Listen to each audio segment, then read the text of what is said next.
예.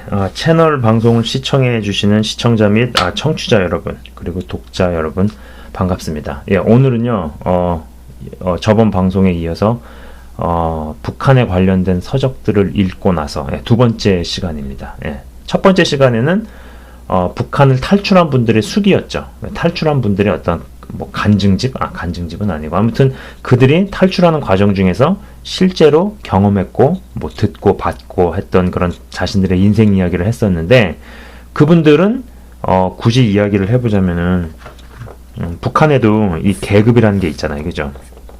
근데 아주 밑바닥 계급과 중간 계급에 속하는 사람들의 탈출기였죠, 그죠? 수용소에서 태어나고 자라고 성장한 남자 주인공의 탈출기와, 그리고 북한에서 중간 계층, 중상, 이 정도 계층에서 있는 그 박연미라는 분의 탈출 이야기였죠, 그죠?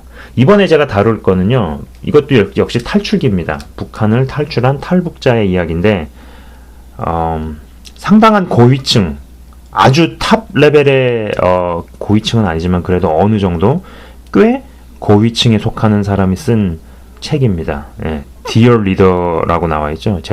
참고로 제가 접하는 자료들은 영어권 자료가 많기 때문에 영어로 된 책입니다. 근데 이제 장진성이라는 분이 쓴 책이에요. 예. 그래서 이 책에 대한 이야기를 대략적인 스토리와 함께 저의 감상평 이런 것들을 좀 이야기를 해보도록 하겠습니다. 일단 이 책의 저자는요, 북한의 고위층에 있던 사람입니다. 예.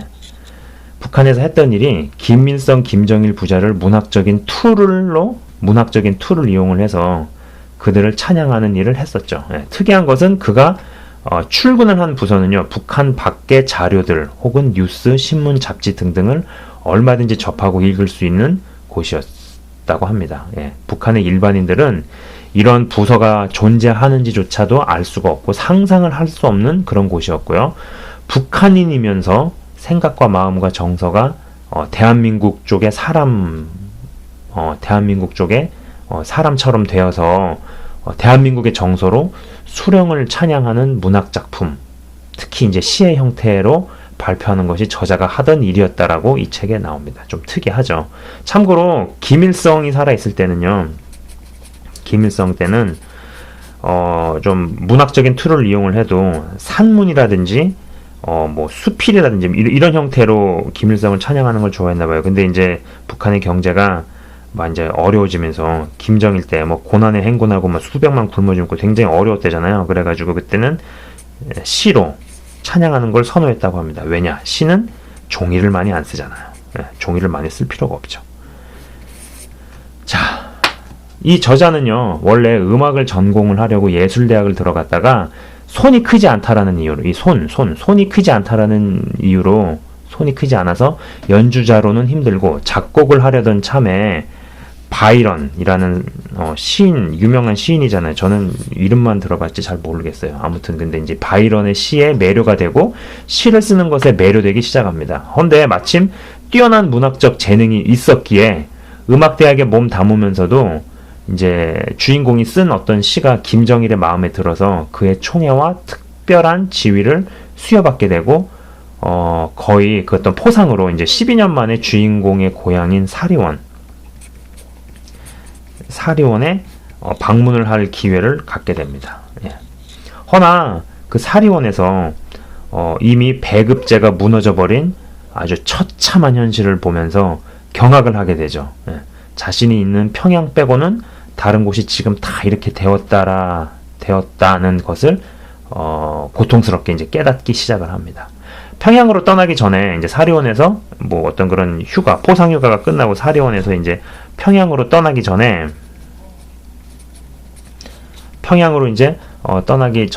정말 가까웠던 분에게 구두 하나를 사주려고 마켓, 장마당이겠죠. 예, 마켓을 갔다가 공개 처형이 일어나는 것을 보게 됩니다. 예, 참고로 공개 처형이 진행이 될 때는 그 누구도 이동을 할 수가 없고 그것을 지켜봐야 합니다. 예, 법에 따라 처형하는 목적도 있겠지만은요, 일종의 이제 교육의 목적이 있는 거죠. 예, 야 봐라, 너네가 말 안 들으면 이 꼴 난다, 이 짝이 난다. 어떤 교육과 경고의 목적이 있기 때문이죠. 예.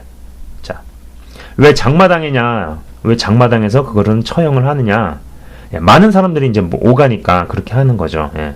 아무튼 쌀 한 부대를 훔친 것 때문에 총살당하는 것을 이 저자가 보게 됩니다. 이것이 이제 총이 발사되는 것을 아주 가까이서 본 첫 순간이었다라고 이 책의 저자는 기록을 하고 있습니다. 아무튼 이제 그러고 나서 평양으로 돌아와서 장군님을 찬양하는 시를 써야 하는데 자신이 고향에서 본 절망적인 그런 배고픔과 굶주림이 계속 떠올라서 주인공은 이제 괴로움과 갈등의 시간을 계속 보내게 됩니다. 그러던 중에 그의 신분을 이용해 평양의 여러 지역을 다니면서 사람들을 취재하고 인터뷰를 합니다. 예, 여러분 뭐 아시는 분 아시겠지만 참고로 북한은요 통행증이 없으면은 이동이 불가합니다. 예, 어떤 허가를 받아야지 한 지역에서 또 한 지역으로 이동을 할 수 있죠. 그죠? 뭐 이건 거의 상식에 해당하죠. 아무튼 그래서 본인의 신분을 이용을 해서 이제 평양의 여러 지역을 다니면서 사람들을 취재하고 인터뷰를 하죠. 그러면서 몰래 비밀스럽게 김정일을 찬양하는 시 대신에 북한의 실상을 파헤치고 드러내는 시를 쓰고 몰래 보관하기 시작합니다. 이렇게 함으로써 마음속의 갈등과 괴로움을 달래기 시작하는 거죠. 예.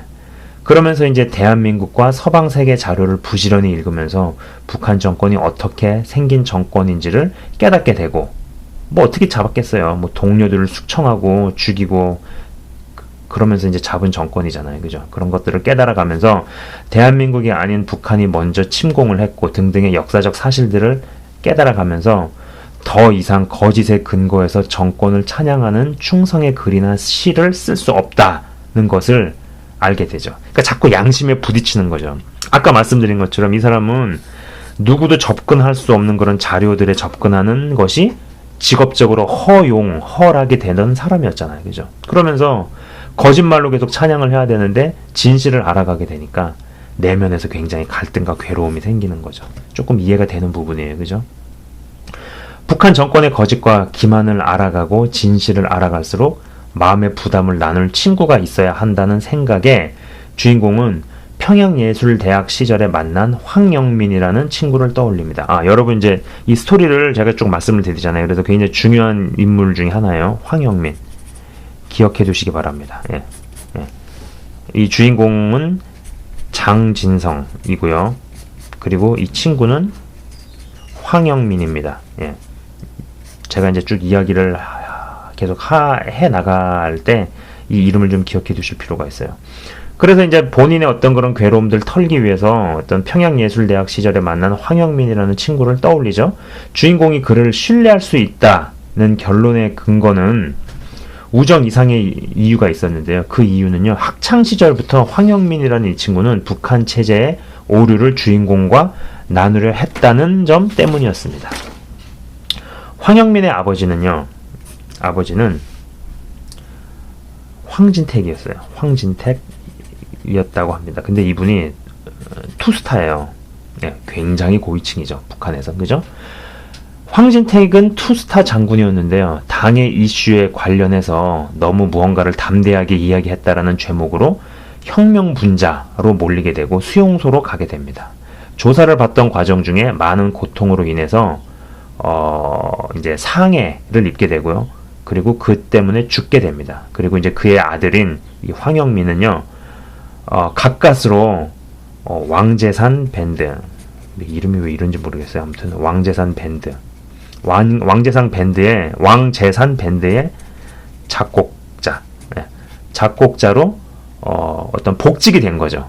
뭐 여러분 아시겠지만 북한은 3대를 멸하잖아요. 예. 아버지가 잘못했어도 아들이 그 때문에 불이익을 당하고 뭐 약간 그런 시스템인데, 근데 어떻게 운이 좋았는지 황영민이라는 사람이 아버지는 그렇게 됐지만 본인은 복직이 돼서 다시 이 일들을 할 수 있게 된 거죠. 그래서 복직이 되고 평양에 거주할 수 있게 됐습니다. 김일성을 가까이에서 모신 어떤 밴드의 작곡자로서 김일성의 온갖 짓들, 김정일이죠.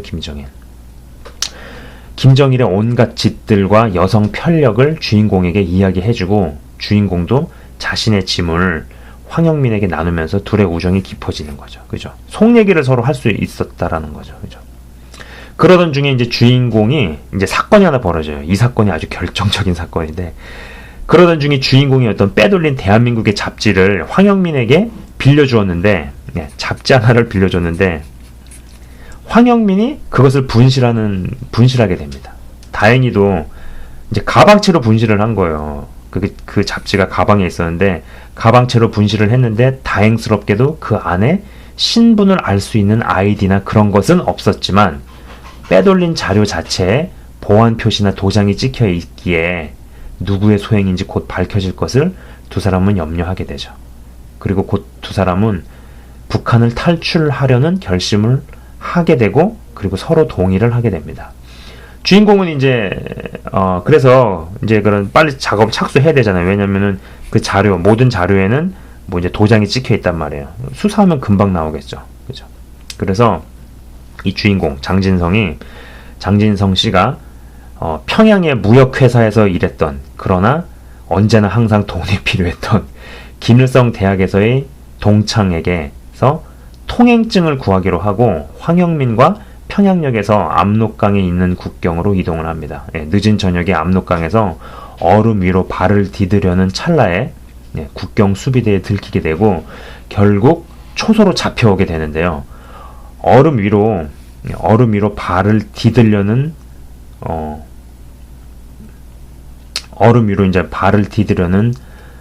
그 병사가 저들은 강을 건너려 했다고 이야기를 하지만은요, 초소의 책임자가 2명의 신분증을 보고 깜짝 놀라고요. 또 다른 책임자가 그곳을 들렀다가 김책공대의 유명한 사람을 언급할 때 이 황영민이 그와 동창인 것을 알게 돼서 분위기는 밤 10시에 국경 근처를 두리번거리는 의심에서 전혀 다른 방향으로 흘러가게 되죠. 이 대목이 진짜 저는 이걸 책을 읽었잖아요, 소설을. 근데 그 대목에서 얼마나 이게 살떨렸을까가 나와요. 그러니까는 이게 이제 국경이란 말이에요. 국경에 초소들이 있을 거 아니에요, 이렇게.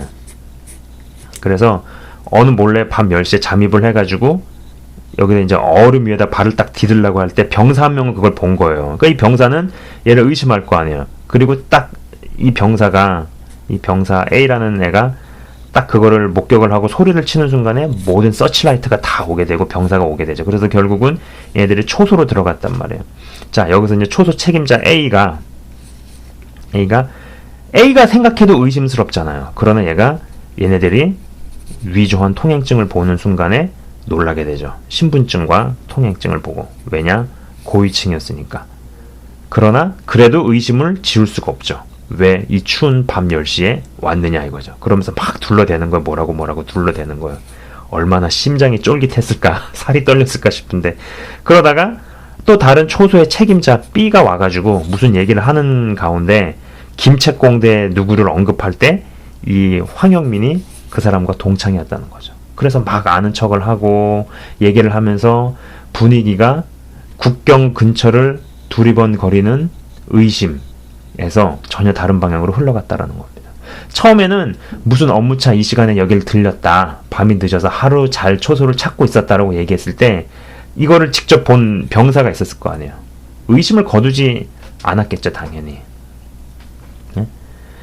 그래서 의심을 거두지 않던 책임자와 병사들은 거기에 얼어붙은 강 위에 발을 디디려 하는 것을 보기까지 한 병사 포함해서 전혀 의심을 거두지 않았다가 이제 이런 일들, 김책공대 얘기가 나오고 분위기가 다르게 흘러가는 일들 때문에, 또 그리고 여기에다가 이 주인공이 꼬냑하고 말보로 담배를 가지고 있었어요.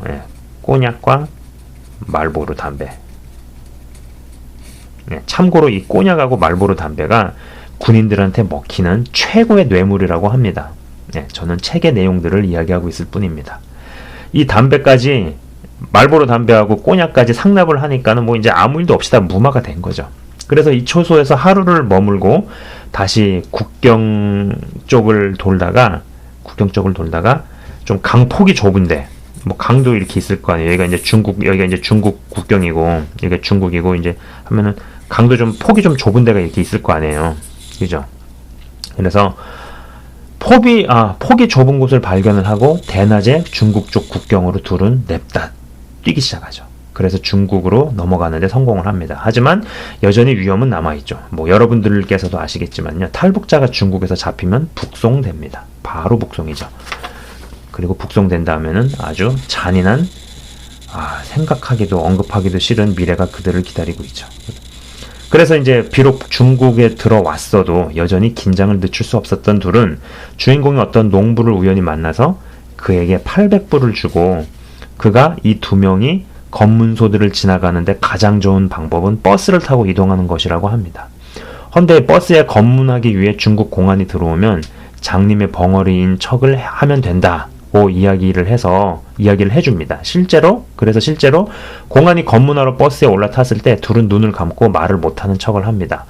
그래서 그 800불 받은 그 농부는 그들과 같이 버스에 타서 중국어를 할 줄 모르는 이들을 위해서 대신 말을 해줍니다. 그러고 나서 모든 검문 지역을 통과하고 어딘가에 다 같이 내립니다.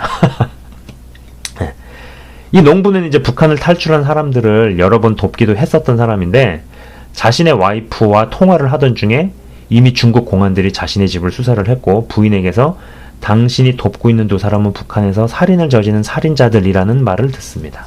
허나 그러한 거짓말은 북한 당국이 중국 내에서 숨어있는 탈북자들에게 쉽게 갖다 붙이는 핑계에 불과했죠. 이 두 명의 탈북자들을 돕던 농부는 한국으로 탈북자를 보내는 루트와 소스를 잘 아는 자신의 친인척에 있는 사람을 소개시키고 인수인계를 받은 이제 미스터 신, 이제 앞으로 제가 이제 이 사람을 미스터 신이라고 부르겠어요. 이 책에서 굉장히 중요한 인물입니다. 미스터 신은 이 둘의 신분과 사진과 그 외 정보들과 서류를 작성을 해서 자신의 한국인 커넥션에 보내고 답변을 기다리면서 이 미스터 신과 시간을 잠시 보내게 되는데요.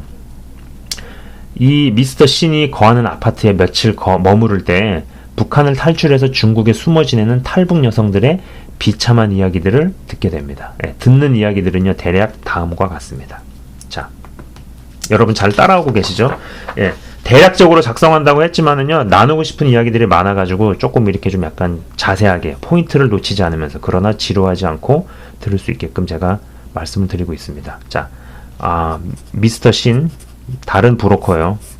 중요 인물입니다. 그리고 진짜 이 책의 주인공은 장진성 씨고, 그 다음에 장진성 씨와 같이 탈출을 한 사람은 황영민입니다. 그죠? 안 보이는군요. 이 세 인물을 계속 기억을 하면서 쭉 말씀을 드릴게요. 자, 그래서 이제 이 미스터 신의 아파트에 잠깐 거하게 되었을 때 중국에 숨어 지내는 탈북 여성들의 비참한 이야기들을 듣는데 일단 듣는 이야기들은 대략적으로 다음과 같습니다. 1번, 탈북한 여성들이 등급이 매겨진다. 소나 돼지같이 등급이 매겨진다고 합니다. A등급, B, C등급에 따라서 값이 다르겠죠. 두 번째는요, 중국 남자에게 팔린 14살짜리 여자가 강제로 성관계를 당할 때 이 중국 남자의 어머니와 여동생이 여자의 옷을 벗기는 것을 도와줍니다. 결국 이 14살짜리 여자애가 16살에 됐을 때 탈출하지만 탈출 과정에서 자신의 아이가 장님이 되죠. 세 번째 이야기는 어떤 팔린 여자는요, 그 집안의 모든 남자가 번갈아 가면서 잠자리를 갖습니다. 결국 누구의 아이인지 모르는 애를 임신하게 되죠. 자, 네 번째는요, 또 사이버 채팅방에서 노예같이 일하는 이야기들을 듣습니다. 대략적으로 이런 네 가지 이야기들을 듣게 되죠. 자, 아무튼 이 미스터 신이 서류를 작성해가지고 사진과 함께 보냈잖아요. 근데 답변이 계속 늦어지는 거예요. 늦어지는 답변에 같이 탈출한 주인공의 친구 영민은 중국에 있는 자신의 친척, 근데 그 친척이 굉장히 대단한 부자였다고 합니다. 그래서 자신의 대단한 부자 친척에게 연락해보자고 제안을 하는 거죠. 그래서 이 미스터 신하고 주인공하고 이 영민, 이 세 사람이 그렇게 그 집을 한번 가본 거예요. 친척 집에. 친척이 부자고 힘이 있으니까 도움을 받을 수 있을 걸로 기대를 하고 갔는데, 이 집을 갔다가 북한의 공작원들이 거기에 쫙 깔려 있는 것을 알게 되죠. 더 이상 미스터 신과 같이 있으면은, 그리고 나서 이제 더 이상 미스터 신과 같이 있으면은 이 미스터 신에게도 이 미스터 신은 부인하고 살고 있었는데 이 부인이 또 탈북자 여인이었어요. 탈북한 북한 여자였죠. 점점 미스터 신에게도 위험해지게 되면은 이 탈북한 북한 여인에게도 위험해지겠죠. 그죠? 그래서 부인인 탈북자 아내에게도 위험하겠다라고 생각을 해서 결국은 이 주인공과 영민은 미스터 신과 작별을 하고 한국 교회를 좀 찾아다닙니다. 하지만 중국 내에 있는 한국 교회에서 몇 번의 문전박대를 당하고 북한 탈북자에게 몇 번의 도움을 준 것이 중국 공안에 발각이 되면은요, 목사님이 고생을 하고 교회가 어려움을 겪고 뭐 이러한 과정 몇 번을 거치게 되면은 탈북자들에게 냉담해지나 봅니다. 그래서 이제 몇 번의 문전박대를 당하고 또 이미 북한 측에서 2명의 북한 사람들이 살인을 저지르고 도망갔다는 식으로 이야기를 하고 또 일반 집에 뭐 재워줄 수 있느냐고 부탁을 할 때도 한 명은 몰라도 두 명이 재워달라고 하면은 해주겠느냐 이거죠. 이 둘이 생각하기에는요. 근데 이게 순진한 생각이었던 거죠. 어차피 한 명이 가서 어떤 집에 가서 재워달라 그래도 재워주지 않는데 이게 순진한 생각이었다는 거죠. 혼자가 찾아가도 낯선 이에게 선뜻 친절을 베푸는 이들은 없었죠. 근데 어쨌거나 자기 둘끼리는 야 우리가 둘이 가서 도움을 달라 그러면 도와주겠냐. 우리 각자 헤어지는 게 낫겠다라고 결론을 내리고요. 각자 알아서 한국으로 돌아가는 방법을 택합니다. 알아서 서바이벌 생존을 해야 되는 거죠. 그래서 이제 이 주인공이 홀로 나선 거예요. 홀로 나선 주인공은 우연히 또 중요 인물 하나가 등장합니다. 여기 이 책에선 조린으로 나옵니다. 조린이라는 여성에게 처음 봤음에도 자신의 이야기를 하게 되고요. 이 조린이라는 여성을 통해 조린의 친척이면서 사업가이자 큰 부자인 집에 친척집이죠. 친척. 근데 굉장한 부자이고 사업가예요. 이 조린이라는 여자가 친척이자 부자인 사업가 집에 다리를 놔주고 이 장진성은 여기에 피아노 선생으로 들어갑니다. 이 사업가의 아들은 극단적인 말썽꾸러기이자 누구의 말도 안 듣는 아이였는데 주인공의 포스, 어떤 주인공의 기에 눌린 다음부터는요, 주인공 앞에서는 순한 양처럼 굴었지만은요, 어느 날 이 조린에게 이제 약혼녀가 있었어요. 약혼남이죠. 약혼남이 있었거든요. 그리고 주인공이 이 셋이서 저녁 식사를 하고 돌아온 날에 그 집에 대기하던 공안들과 맞닥뜨리게 되고 이 공안들은 그 사업가의 극단적인 말썽꾸러기 아들이 신고를 한 것이었죠. 결국 주인공은 도망에 성공을 하고요. 어렵게 베이징으로 가게 되고 그곳에서 한국의 비밀 요원들의 도움을 받아 베이징 내 한국 대사관으로 이동을 하게 됩니다. 참고로 중국 내에서 활동하고 있는 북한의 요원들, 중국의 공안들, 그리고 탈북자들, 이러한 환경 속에서 대한민국 정부도 국가의 안보와 이익을 위해서 비밀리에 혹은 암암리에 일하고 있는 사람들이 있다라는 것을 제가 이 책을 읽던 중에 알게 되었어요. 그렇지 않겠어요? 얼마나 이 나라와 나라들 사이에서 여러 첩보와 그런 활동들이 얼마나 많겠어요. 각국의 이득을 위해서, 그죠? 보이지 않게 일하고 있는 사람들이 많이 있구나. 생각은 해봤지만은 공식적인 어떤 이런 문서, 이런 책을 통해서 그런 것을 알게 된 것은 저도 처음 경험을 해본 것 같아요. 네. 그래서 이제 그런 만남, 아주 디테일한 얘기를 제가 다 말씀드릴 수 없어요. 아주 진짜 정말 어마어마한 스토리들이 되게 나오는데, 그래서 어찌 됐든지 간에 베이징 내 한국 대사관으로 이동을 하게 되고, 이 주인공은 한국에 들어가는 것을 성공하게 되죠. 근데 이제 이러한 과정 중에요, 주인공은 탈북을 같이 감행했던 이 영민이 중국 공안한테 잡혀서 차로 이동을 하던 중에 잠깐 틈을 타서 절벽으로 뛰어내려 자살했다는 사실을 알게 됩니다. 이것을 알게 되었을 때 이제 주인공은 더욱 삶의 의지를 불태웠고 결국 한국으로 탈출하는 것에 성공하게 되는 거죠. 이 모든 일들이 북한 탈출 35일 만에 벌어진 일이라고 이 책에 기록이 되어 있습니다. 지금까지 이제 이 책의 내용을 간추려서 이야기를 해보았고요. 모든 디테일을 다 일일이 아까 말씀드렸다시피 세세히 묘사할 수는 없지만 인상적인 대목들에 대해서는 여러분께 충분히 말씀을 드렸다고 생각을 해봅니다. 예. 그 다음에 이제 제가 두 번째로 여러분에게 나누고 싶은 책은요. 지금까지는 북한을 탈출한 사람들이잖아요. 그죠? 하층, 계층, 뭐 상중하로 나누긴 좀 그렇긴 하지만은 다양한 계층에서 북한을 탈출을 한 사람들의 이야기를 제가 말씀을 드렸습니다. 그죠? 그리고 그분들은 자신이 탈출하는 과정 중에서 겪었던 일들, 그거에 대한 이야기인데, 이번에 거는요 조금 특이해요. 조금 특이하거든요. 일단 자, 제가 책을 좀 잠깐 보여드리도록 하겠습니다. 이렇게 나와 있습니다. 예, 수키 김이라는 분이 쓴 책인데, 이분이 이민자시더라고요. 예, 뉴욕에 살고 있다고 하네요. 예, 개인적으로 뉴욕을 얘기하니까 좀 반가운 분들이 생각이 납니다. 아무튼 뉴욕에 살고 있는 어떤 문학 아니죠, 소설가죠. 한국 분인데, 영어 제목은 Without You There Is No Us. 당신이 없으면 우리도 없다. 참고로 이것은 김정일 부자를 찬양하는 노래의 제목이라고 합니다.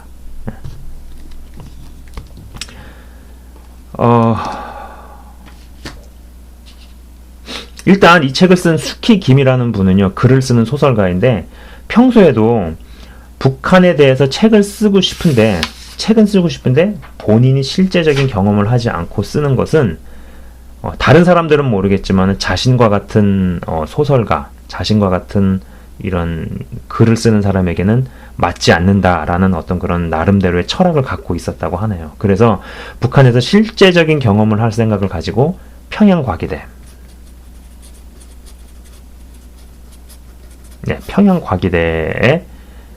영어 선생으로 일하는 것을 지원을 하게 됩니다. 그러니까 위장 전입이죠, 이게.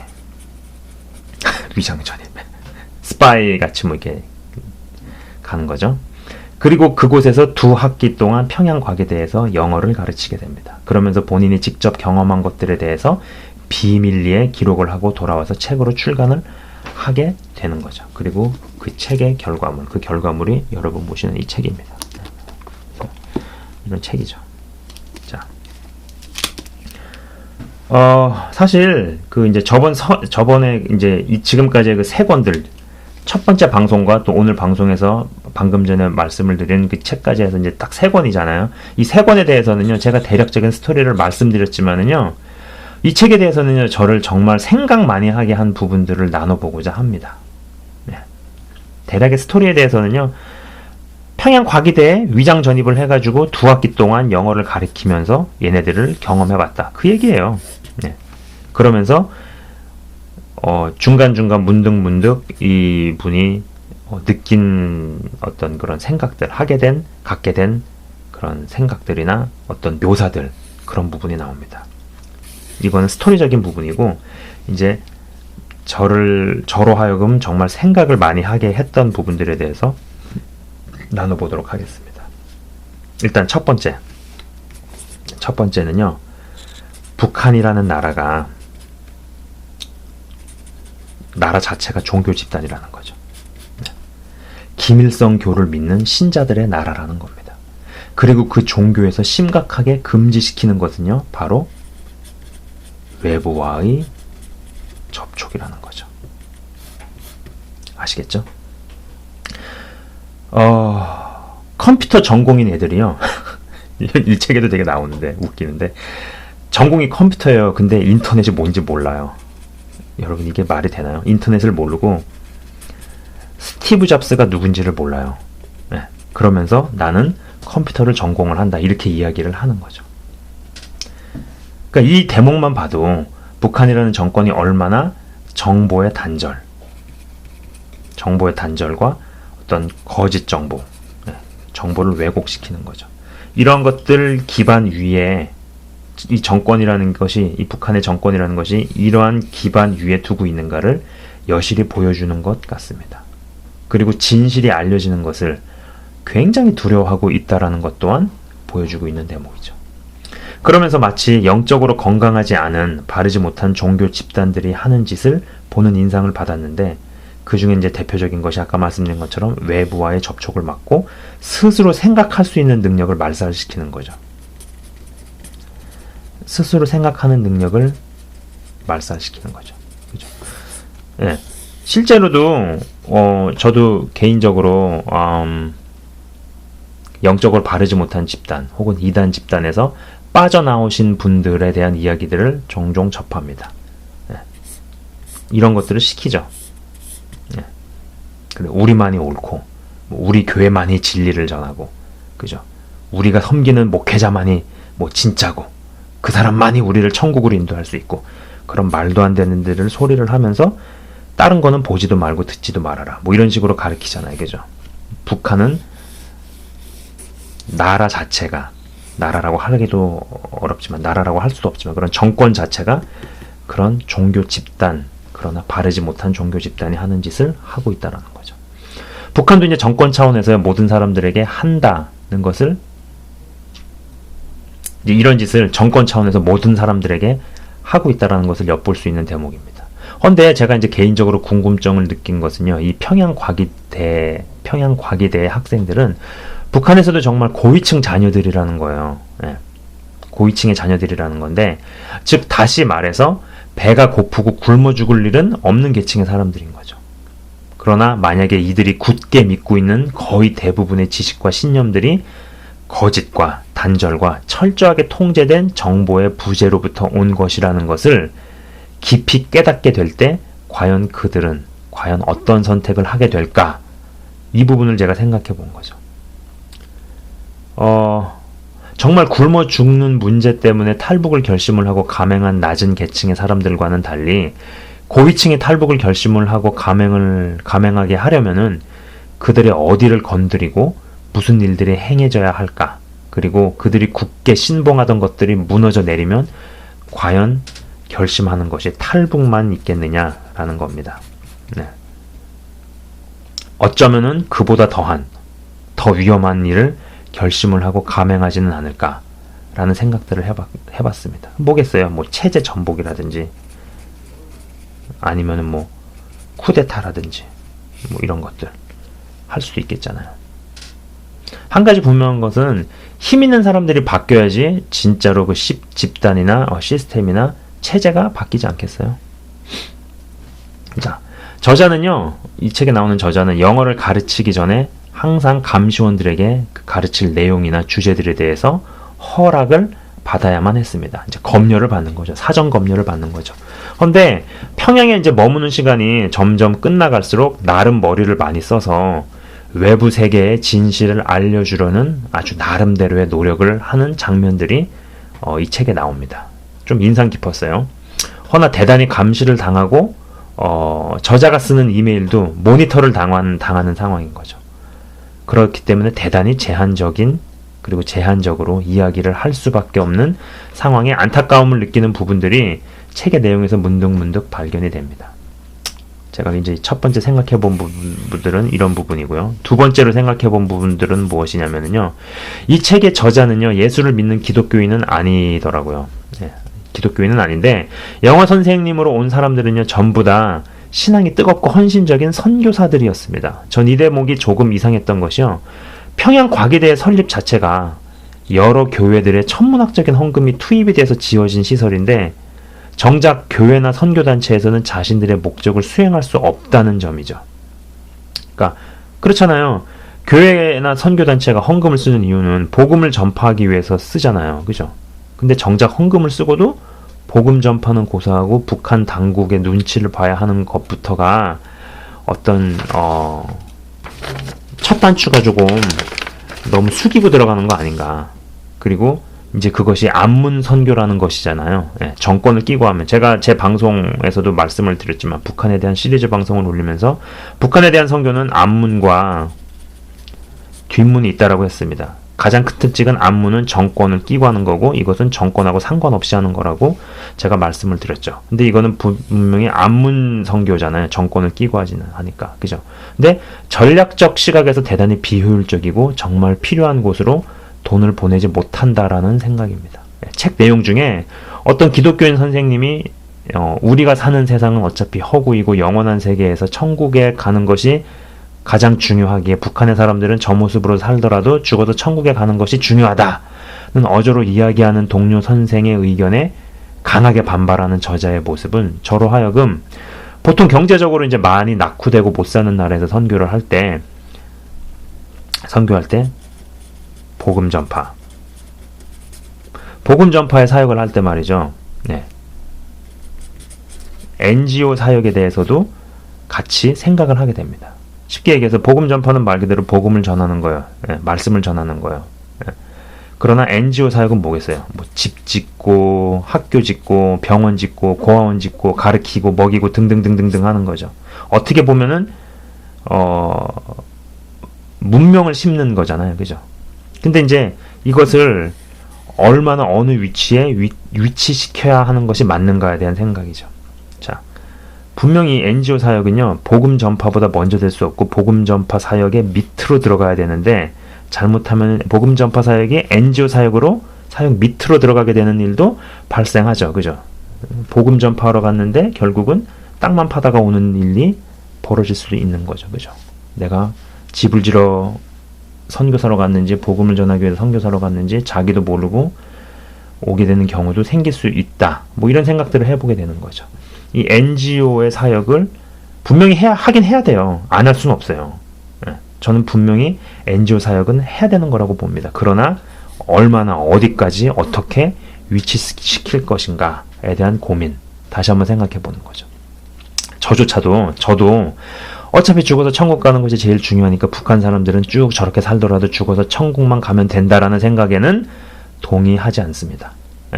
천국을 가는 것이 가장 중요하고 그 길을 제시하는 사역이 가장 가치 있는 이름은 틀림없지만 어차피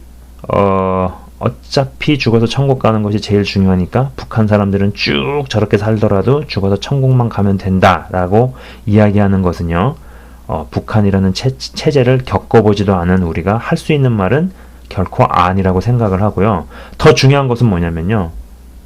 어차피 죽어도 천국 가는 것이 제일 중요해도 북한 사람들이 쭉 저렇게 살게 놔두면 쭉 저렇게 살거나 아니면 쭉 저렇게 살도록 내버려 두면은 죽어도 천국 가는 것조차 어렵다라는 것이죠. 그게 진짜 이유죠. 자, 두 번째 생각이었고요. 또 세 번째 생각에 대해서 첫 학기 때 이제 이 주인공이요. 이 주인공이 첫 학기 때 이 저자분이 첫 학기 때 어느 정도의 적응 기간을 거쳐서 학생들과 가까워지고 조금씩 저자와 학생들이 어떤 연결되어 가는 것 같다가 이제 이 저자분이 이제 떠날 때쯤이 돼서 자기 이제 두 학기 끝나갈 때쯤 돼가지고 끝나갈 때쯤에 이제 큰 사고가 터지죠. 김정일이 죽었다. 김정일이 심장마비로 죽었다. 김정민이 죽었다라는 그런 뉴스를 이제 저자와 학생들이 접하게 되는 대목이 이 책에서 나옵니다. 근데 뭐랄까요? 그게 저는 그 책을 이제 이 책을 이분이 작가잖아요. 작가니까 아무래도 뭐 민간인들보다는 글을 쓰는 어떤 그런 재주가 더 좋으신 분이잖아요. 근데 이제 그 책의 그 톤이 내용이 진짜 정말 이건 어떻게 내가 받은 느낌을 제가 설명을 못 드리겠는데 이런 거 있잖아요. 막 이제 가까워진 것 같아. 알아간 것 같아. 친한 것 같아. 근데 어떤 사건 때문에 확 떨어지는 거야. 친해지고 알아가고 가까워진 것 같은데 결국 저자와 학생들은 서로 맞닿을 수 없는 세계에 속해 있는 듯한 느낌? 책의 마지막 부분에서 그런 느낌이 확 전해져 오는 거예요. 야, 결국 우리는 가까워질 수 없구나. 가까워진 것 같았지만 이게 내가 속은 거였구나. 뭐 약간 그런 느낌. 속은 거? 속은 건 아닌데. 뭐라고 얘기해야 되지? 진짜 정말. 자, 아무튼 가까워진 것 같지만 가까워질 수 없는, 뭐 친해진 것 같지만 결국 그것이 아니었던. 뭐 마지막에 저자가 뉴욕으로 돌아가기 위해 공항 가는 버스를 타러 가면서도 학생들을 보고 싶어하고 그리워했지만, 이 저자분이 학생들에 대한 굉장히 애정이 많았다라는 것이 책 여러 군데에서 느껴져요. 그게 굉장히 나름 굉장히 좋은 마음을 가진 분이라는 것도 느껴지더라고요. 그래서 막 굉장히 떠나니까 이제 떠나면 이제 못 보잖아요. 그리고 이제 이분은 이제 두 번 다시 북한은 못 들어갈 것 같아요. 그렇게 그리워한데 김정일이 죽는 바람에 위대한 수령의 죽음만을 슬퍼하고 애도해야 하는 어떤 결국 그 때문에 마지막 인사도 작별도 없이 떠나야만 하는 어떤 저자의 모습은 뭐랄까요, 좀 그렇더라고요. 예. 안타깝다는 말 가지고는 좀 설명이 어려운 것 같아요. 자, 그렇습니다. 그래서 이런 생각들, 가까운 것 같지만은 가깝지 않은, 가까울 수 없는, 친한 것 같고 알아간 것 같고 연결된 것 같지만 그러나 결국 너와 나는 소속이 다르다. 너와 나는 갈 길이 다르다. 약간 이런 것들을 딱 이렇게 보여주는 것 같았어요. 자, 지금까지 이런 세 가지의 어떤 생각들이 제가 해본 생각들입니다. 예. 오늘 방송에서는 제가 이제 두 다른 책, 그러나 북한에 관련된 책에 대한 이야기를 했습니다. 이제 개인적으로 저는 이렇게 봅니다. 북한이 얼마 남지 않았다는 생각을 해봅니다. 하지만 그만큼 더욱 발악을 하겠구나. 또 발악을 하겠죠. 실제로 그런 것 같고요. 그런 생각도 들고요. 끝까지 방심하지 않고 기도해야 한다고 생각을 합니다. 개인적으로 기자나 저널리스트, 그리고 그 외에 국가기관에서 신분을 위장해서 다른 나라에 잠입을 해서 스파이로 있게 되는, 그러면서 또 어떤 목적을 이루는 경우들은 흔히 있는 일이고 많이 알려진 바인데요. 근데 소설가가 글을 쓰기 위해서 평양 과기대 영어 선생으로 위장을 해서 온갖 감시와 관찰을 피해서 직접 보고 듣고 경험한 것을 3개의 USB에 담아가면서 다시 돌아와 책으로 출판했다라는 것이 저에겐 굉장히 흥미로워서 한국에서는 이게 이제 뭐 평양의 영어 선생님이라는 제목으로 번역이 돼서 나온 것 같더라고요. 그래서 마지막에 제가 말씀드린 이 책이 저한테 굉장히 흥미로웠다라고 생각을 하고요. 흥미로웠고요. 그리고 이제 저의 최종적인 소감은 북한이 얼마 남지 않은 것 같고, 그리고 아마 그 정권이 3대가 갈 거라고는 생각하진 않아요. 네. 그 뭐 아시는 분은 아시겠지만 이 3이라는 숫자는 굉장히 시사하는 바가 크죠. 네. 그리고 제가 무슨 말씀 드리려고 했는데 지금 방금 전에 좀 까먹었네요. 예. 그리고 그리고 이제 아까 여러 내용들을 언급을 하면서 이 정권이 할아버지가 쿠데타로 잡았잖아요, 결국은. 근데 이제 지금 김정은 정권인데 이게 어떻게 될까? 저는 아마 그런 생각을 해봅니다. 예수님께서 말씀을 하셨잖아요. 개인적으로 가장 뛰어난 예언은요, 말씀이라고 생각을 하거든요. 무슨 예언의 은사를 받고 이런 것보다도 더 센 것이 말씀이고, 또 말씀에서도 예수님께서 직접 말씀하신 그 말씀이야말로 가장 상위에 있는 거라고 볼 수 있는데, 예수님께서 그런 말씀하시죠. 칼로 일어선 자가 칼로 망한다. 칼로 일어선 자는 칼로 망하리라. 그죠? 김일성이 동료들 죽여가면서, 그죠? 정권을 잡았어요. 그죠? 칼로 일어섰죠. 아마 칼로 망할 거라고 생각을 해봅니다. 예, 지금까지 북한에 관련된 책들을 제가 직접 읽고 나서 어떤 느낀 점들, 그리고 소감들에 대해서, 스토리에 대해서 비디오를 2편은 제작을 해봤습니다. 시리즈로 제작을 해봤네요. 시청해주신 여러분 감사드리고요. 안녕히 계세요.